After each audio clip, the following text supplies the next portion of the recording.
Good evening, students. So in this video we are going to discuss about a very interesting syndrome called Gitelman's syndrome, right? If we understand the chain reactions involved in Gitelman's syndrome, right, it will give us a good understanding of how exactly the body works, how exactly different processes are interrelated with each other, right? So let's start, right? So where exactly the defect lies in Gitelman syndrome? The defect in Gitelman syndrome lies in DCT, our distal convoluted tubule, right? So let's first of all draw our nephron, right? So let's first draw Bowman's capsule, then draw PCT, right? Then draw descending limb of loop of Henle, thin ascending limb of loop of Henle, thick ascending limb of loop of Henle, and finally our DCT, right? DCT, and our collecting duct, right? So defect in Gitelman syndrome lies with our DCT. So what ion channel we have got in our DCT? We have got one sodium chloride symporter, right? Sodium chloride symporter defect is there, right? Now if this gets defective, the sodium chloride symporter gets defective, that means what? Now the sodium won't be reabsorbed, right? The sodium won't be reabsorbed, so where all this sodium will go? It will go into your collecting duct, right? And then from where it will be excreted out, right? So what is the first thing we are expecting in Gitelman syndrome, right? First thing we are expecting in Gitelman syndrome is hyponatremia, right? Hyponatremia.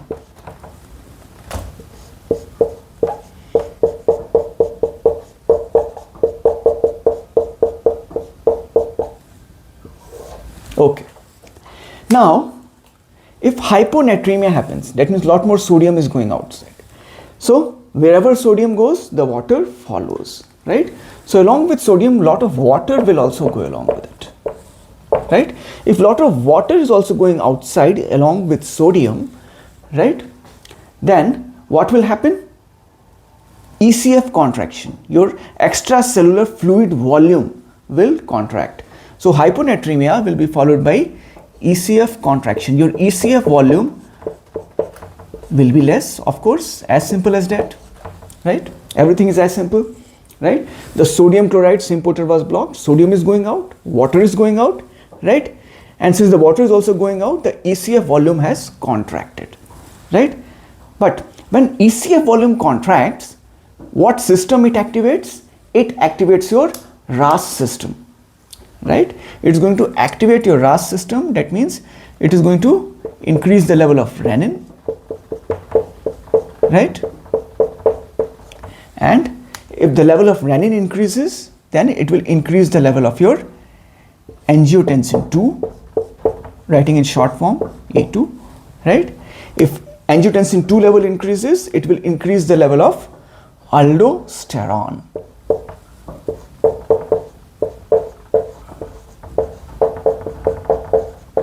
right? And where does this aldosterone acts, right? If you recall from my previous videos, where this aldosterone acts on the P cells, right? It is going to act on the P cells.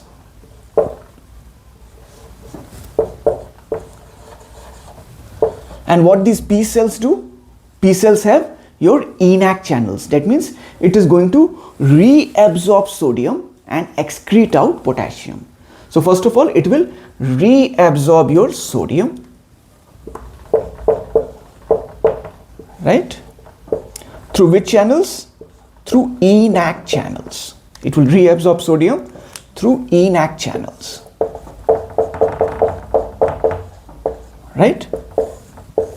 Now if it reabsorbs sodium through these ENaC channels, right, then these tubules will grow negative from inside, because a positive charge is going from this end to this end.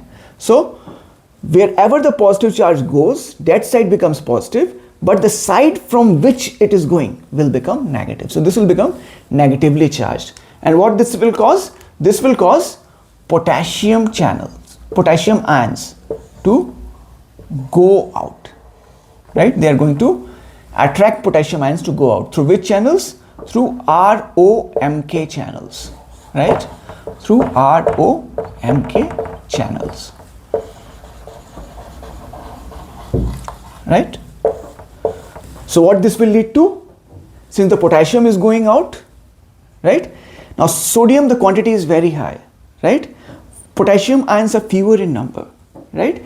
Now it will try to reabsorb some potassium, some sodium, but in exchange it has to excrete out potassium. But even this much excretion of potassium will lead to hypokalemia, right? So hyponatremia followed by hypokalemia.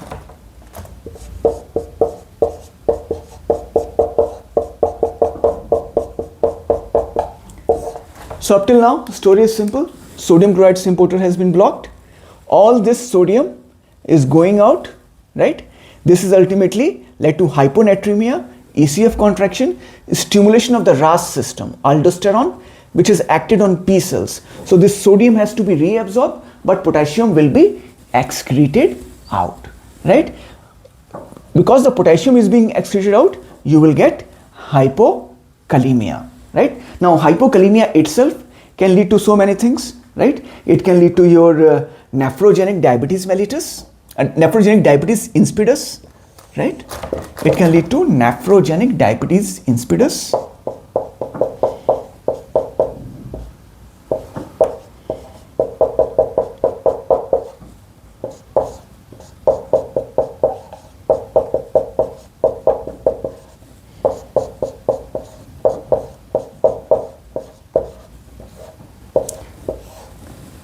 Right?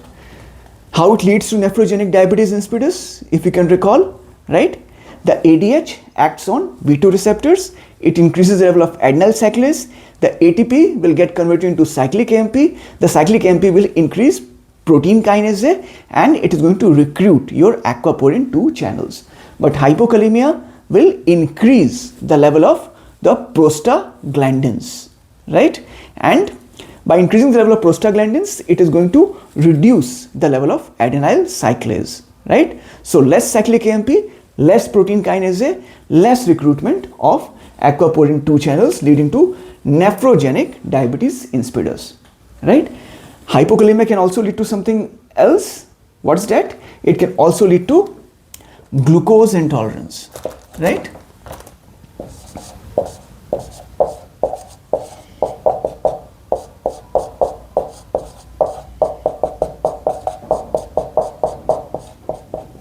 How hypokalemia leads to glucose intolerance? By hyperpolarizing the membrane of beta cells. Because of the hyperpolarization of membrane of beta cells, it can lead to glucose intolerance.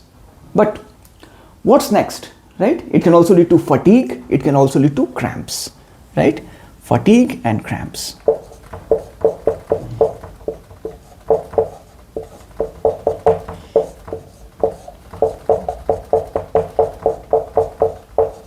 But let's continue our story further, right?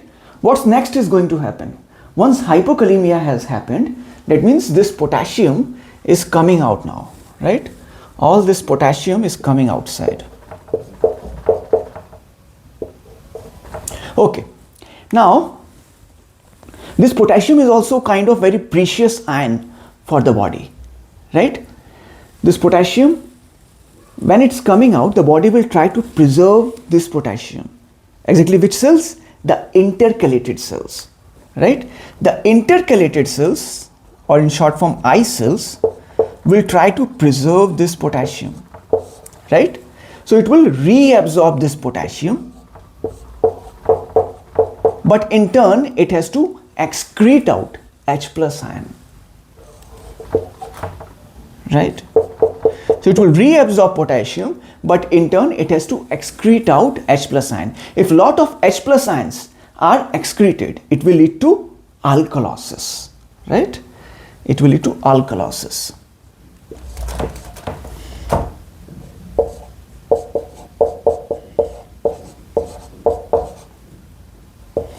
Right? A specific term is used for alkalosis in Gitelman syndrome, right? It is called hypochloremic alkalosis. Why hypochloremic? Because even chlorine is going outside, right? The chlorine is going outside. So it will lead to hypochloremia in the blood, right? So hypochloremic alkalosis is the specific term used for Gitelman syndrome. Hypochloremic alkalosis.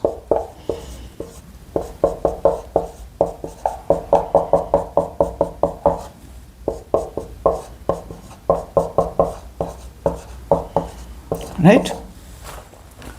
Okay. Now what alkalosis can lead to? Right? Alkalosis can lead to tetany, but only severe forms of alkalosis. Okay? It can lead to tetany.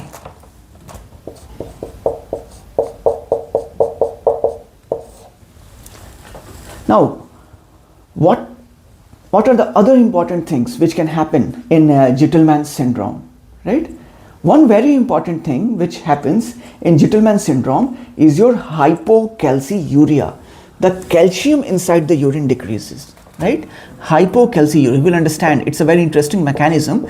We will try to understand how the calcium inside the urine decreases. Hypocalciuria, right?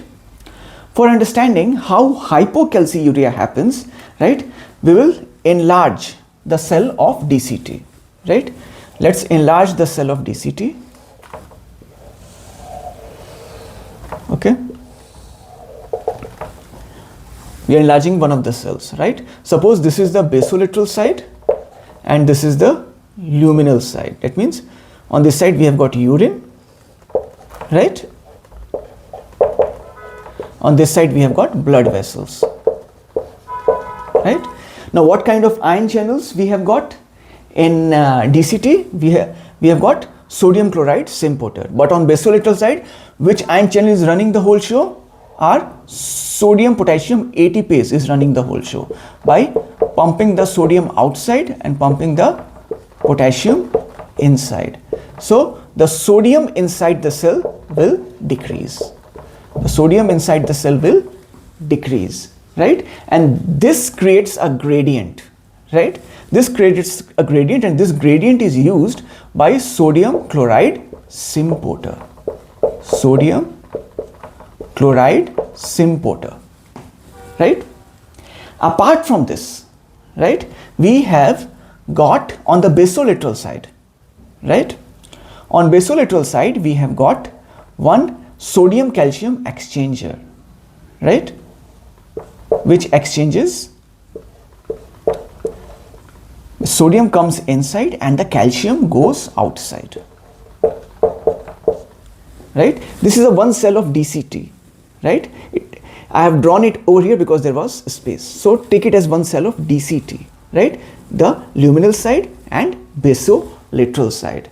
On the basolateral side we have got sodium potassium ATPase, right, which reduces the level of sodium, and this creates a gradient, and this gradient is used by sodium chloride sympater. Apart from that we have got one exchanger which uses the gradient of sodium to pump the calcium outside, right?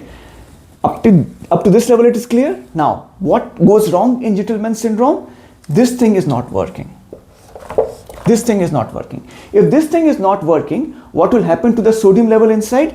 It will decrease further, right? If sodium ion level decreases further, what will happen to this gradient? This gradient will increase.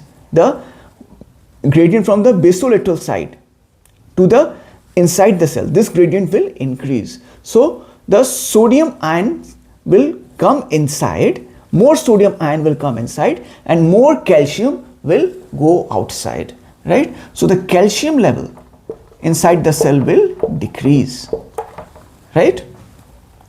And we have got one channel. The name of this channel is TRPV5, TRPV5, right? So if the calcium levels inside this decrease, the cell will ask for extra calcium from the urinary side, right? And extra calcium will come from the urinary side. So in urine, you will have less calcium. In urine, if the calcium is less, what you will call this condition? Hypocalciuria. Right? So I hope it's clear, right? We draw one cell of DCT over here, right? Okay? And on the luminal side, right, you have sodium chloride sympater. On the basolateral side, you have what? Sodium potassium ATPase, which is running the whole show, right? So this pumps sodium outside, which makes which decreases the level of sodium inside the cell of DCT, right? And this gradient is used by this sodium chloride sympater, right? And we have got one more ion channel over here, which uses the gradient from basolateral side, pumps in sodium and pumps out calcium. Just in case if this is not working, this sodium level will decrease further and this gradient will increase. So more sodium will come in, more calcium will be pumped out. We will have less calcium inside the cell, right? And since there is less calcium inside the cell, more calcium will come through these TRPV5 channels, right? If more calcium comes through these TRPV5 channels, you will have less urinary calcium. If less urinary calcium will lead to hypocalciuria. So it's a very interesting mechanism overall, right? One very critical thing which we find in Gitelman syndrome is hypomagnesemia, right? Hypomagnesemia, the magnesium level decreases, right? Now we'll see why hypomagnesemia happens.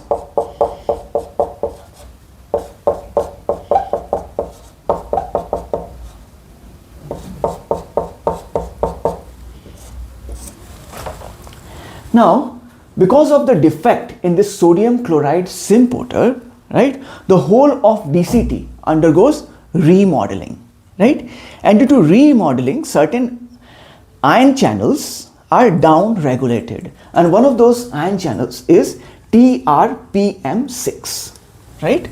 The TRPM6 gets down regulated. Let me draw with some other color. TRPM6. So this TRPM6 is responsible for reabsorption of magnesium, right?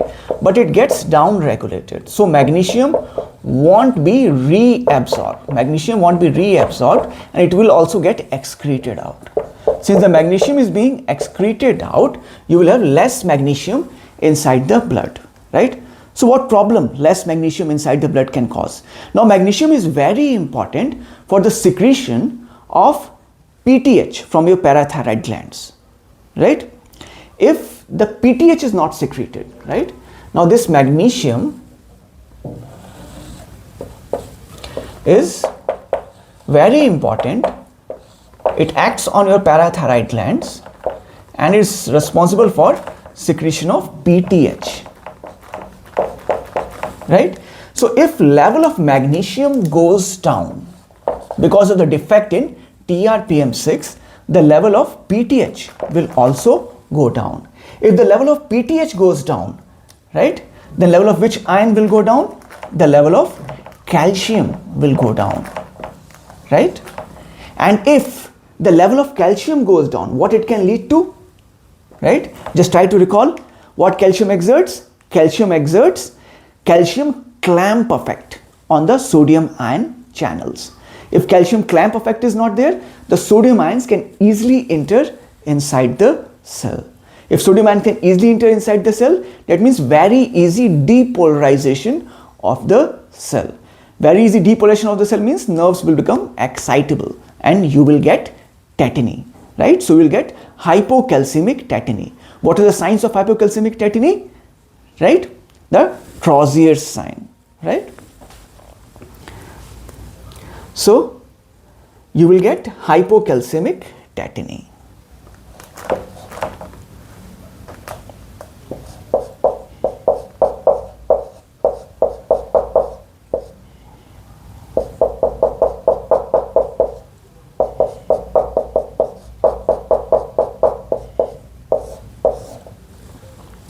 right?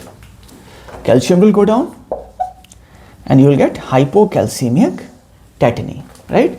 Now less magnesium can cause many other things, right? Magnesium is quite a significant ion. If you just see what are the derangements less magnesium can do to your body, right?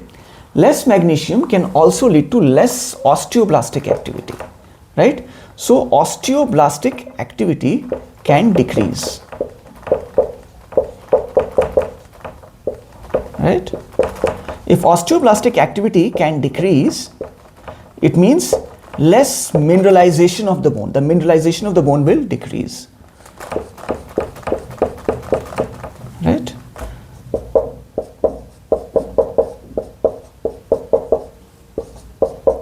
Let me write in short, right? What else the magnesium can do, right? Less magnesium can do, right? The less magnesium, right? First of all, it is going to reduce the level of calcium, right? And it can lead to hypocalcemic tetany, right? And less magnesium can also reduce the osteoblastic activity. And one more thing less magnesium can do is that it can reduce the activation of calcitriol, right? So less calcitriol means less reabsorption of calcium from the intestine, right? So magnesium, less magnesium can reduce the level of vitamin D3, D3, right? And less D3 means less reabsorption of calcium from intestine, right? So overall calcium level will also go down, right? Now PTH, if you recall, right? PTH causes resorption of bones, right? If PTH level increases, it will lead to bone resorption. But less PTH doesn't mean strong bones, right? PTH is very important for bone remodeling. So less PTH over here means poor bone remodeling and poor bone maintenance. So this thing can lead to poor bone remodeling, right? And brittle bones ultimately, right?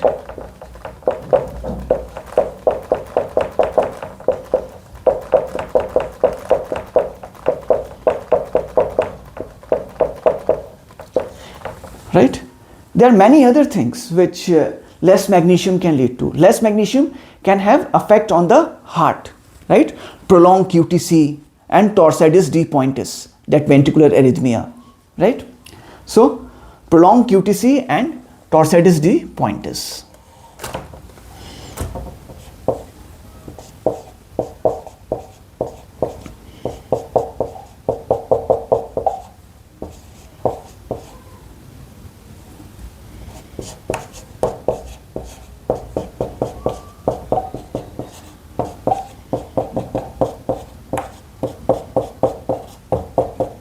Right? What else hypomagnesemia can lead to? Right? The hypomagnesemia can also lead to what you say chondrocalcinosis, pseudo gout. Right? It can lead to chondrocalcinosis and pseudo gout.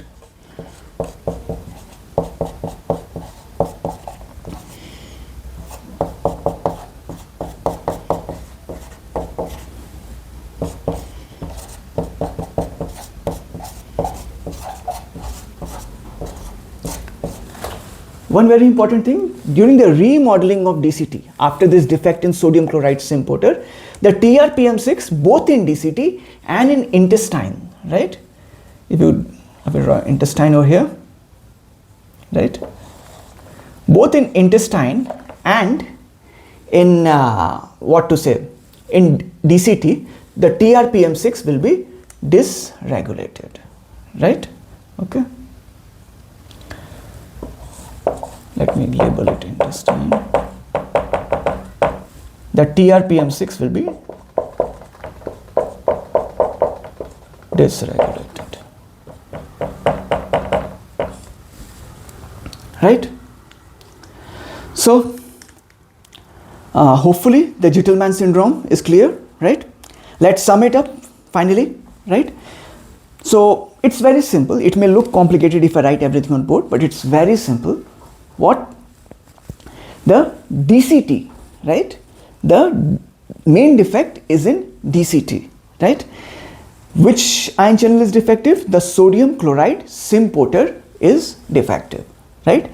Since the sodium chloride symporter is defective, all this sodium will be excreted out, right? If the sodium gets excreted out, the water will follow. If the water follows, you will get hyponatremia and ECF contraction. If ECF contraction is there, extracellular fluid volume contracts, then RAS system will be activated. Renin will increase, angiotensin 2 will increase, and aldosterone will increase. Aldosterone in turn will act on your principal cells. These principal cells will reabsorb sodium, but in the turn they will end up excreting potassium. Since the potassium is being excreted out, you will get hypokalemia. The hypokalemia in turn can lead to many things like nephrogenic diabetes insipidus and glucose intolerance and cramps, right, and ileus etc, right? Apart from this potassium ion is also very precious for the body. So intercalated cells will try to reabsorb this potassium, but in turn they have to excrete out H plus ion. So this will lead to alkalosis, specifically hyperchloremic alkalosis, right?